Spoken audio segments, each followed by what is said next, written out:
ጽናትዬ ልባም ሴት ናት። ስለዚህ ጽናት ምንም ቢሆን ኪራ ጽናትን የምትመስል ሴት አያገኝም። ሊንከባከባትና ስሜቷ ሊጠብቅላት ይገባል እያላችሁ ለጽናት ወገባችሁን ይዛችሁ እየተከራከራችሁላት ነው ማለት ነው። ወይ እኛ ሴቶች እኮ ስናሽቃብጥ እኮ እኛ እኮ ለእኛ እኮ ነው የምናሽቃብጠው። ሰምታችኋል። በቃ ፍትህ ለሴቶች። ምንም አይነት ጥፋት ብናጠፋ እንኳን በቃ ለሴቶች ነው የምንወግነው ማለት ነው። ምክንያቱም እኛ ሴት ላና ታውቃላችሁ። እና በጣም ደስ ይላል ሀሳባችሁ። በጣም ግን ምህሩ እያደረገች ያለችው ነገር ትክክል አይደለም። ባሏ ምንም ነገር መደበቅ የለባትም። እውነቱን ልትነግረው ይገባል። እውነቱን ልትጠይቀው ይገባል። ይሄ ነገር ምንም ነገር ናሆማ አላጠፋም ይሆናል ያለ ጥፋቱ ልትወነጅለው አይገባም ምናምን እያላችሁ ነው። ጽናትም ደግሞ እንደዚህ ለማንም እንትን የማትይ ለማንም የማትሰበሪ ጠንካራ ሴት መሆን አለብሽ እያላችኋት ነው ማለት ነው። ምክንያቱም ከሀና ጋር ስታወራ ወይም ደግሞ ከኪያ ጋር ስታወራ የነበረው ይሄን ነገር ነበር ማለት ነው። እና ሰላም ውድ የተከበራችሁ የቻናል ተከታታዮች እንዴት ናቸው? ከኔ ጋር ሁሉ ሰላም ነው። ሰላማችሁ ይብዛልኝ ባላችሁበት ውድ ቤተሰቦቼ። ለዚህ ቻናል አዲስ ከሆናችሁ ሰብስክራይብ፣ ላይክ፣ ሼር አድርጉ ማለት ነው ውዶቼ። ለዚህ ቻናልም እንግዲህ እንደተለመደው ሰብስክራይብ አድርጉ። እውነት ሁላችሁንም ዛሬ አመሰግናችኋለሁ።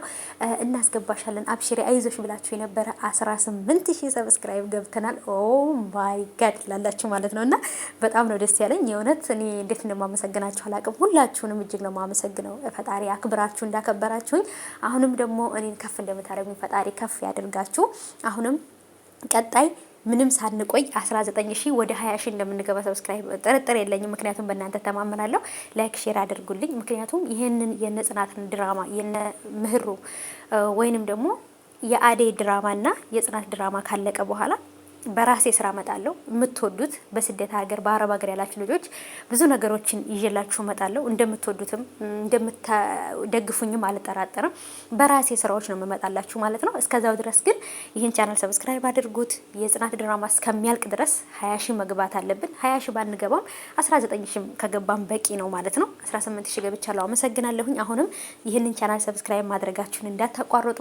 ስለነ ጽናት አሁንም የጽናትን ድራማ ካለቀ በኋላ እኔ በሾርት ቪዲዮ የነጽናትን እንትን እለቅላችኋለሁ። አንዳንድ ቪዲዮዎችን በሙሉ ቪዲዮ ሳይሆን በሾርት ቪዲዮ እለቅላችኋለሁ። ነጽናትን እነ ኪራን አልረሳቸውም በጭር እና ውድ ተመልካቾቼ እንግዲህ በተለያዩ ቪዲዮዎች እመጣላችኋለሁ ብዬ እያልኳችሁ ነበር። ተቋረጠብኝ። በጣም ትልቅ ይቅርታ ጠይቃለሁ።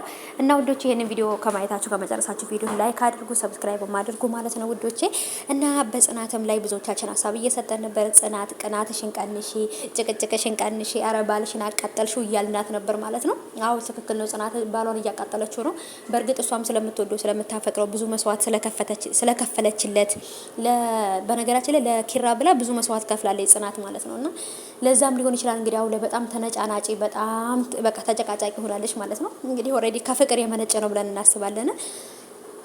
ሰኒም ሁሉ ነገር ለእህቷ ትንገራት የሚል ኮሜንት አለ። ለእህቷ ብትነግራት አሪፍ ነበር ያለችበትን ሁኔታ ምናምን እውነቱን ለምንድን ነው ማትነግራት እያላችሁ ነው። በእርግጥ አሁን ላይ ስዊድ እንዳልሞተና እሱ እንደዚህ እያደረገ እንደሆነ እናውቃለን። ግን የእውነት ሞቶ ቢሆን ቀጥታ ወደ እስር ቤት ነው የሚሄዱት፣ ይታሰራሉ እንጂ እንደዚህ አይሆኑም ነበር ማለት ነው። ለምንድን ነው ይሄ ነገር ባይምሯቸው ያልመጣላቸው አላውቅም። አልጠረጠሩም ጭራሽ ይኖራል ብለው እና ውዶች እንግዲህ መጨረሻቸው ምን እንደሚሆን አላውቅም። ጆከር እና ሰኒ ከባድ ችግር ውስጥ ናቸው ያሉት። ምህሩዬ እውነቱን ለኪራን ለማን ነው ለናሆም ነግራው ይሄ ነገር ተፈጥሯል፣ የሆነ ሴት በስልክ ደውላለች፣ ይሄ ነገር ያደረከው አንተ ነህ እንዴ ምንድነው ብላ እውነቱን መናገር አለባት። እኔ ግን ከዚህ በፊት እንደመጠረጠረው ከሆነ እናንተም ደግሞ አዎ ትክክል ነው እንደዛ ሊሆን ይችላል እያላችሁ ነበረ። ከዚህ በፊት በሌላ ሴት ስልክ እያስደወለች ለምን ታማ አይደለም አልታመመችም ብላ ስለጠረጠረች እውነቱን ለማረጋገጥ ይሄን ነገር ህይወት ያደረገችው ነው የሚመስለኝ የነ ናሆም የቤት ሰራተኛ ማለት ነው። እንግዲህ አላውቅም ሶሲም ልትሆን ትችላለች ይሄን ነገር ያደረገችው። እውነቱ የት እንደሆነ በደንብ እናያለን። ዛሬ ይለቀቃል።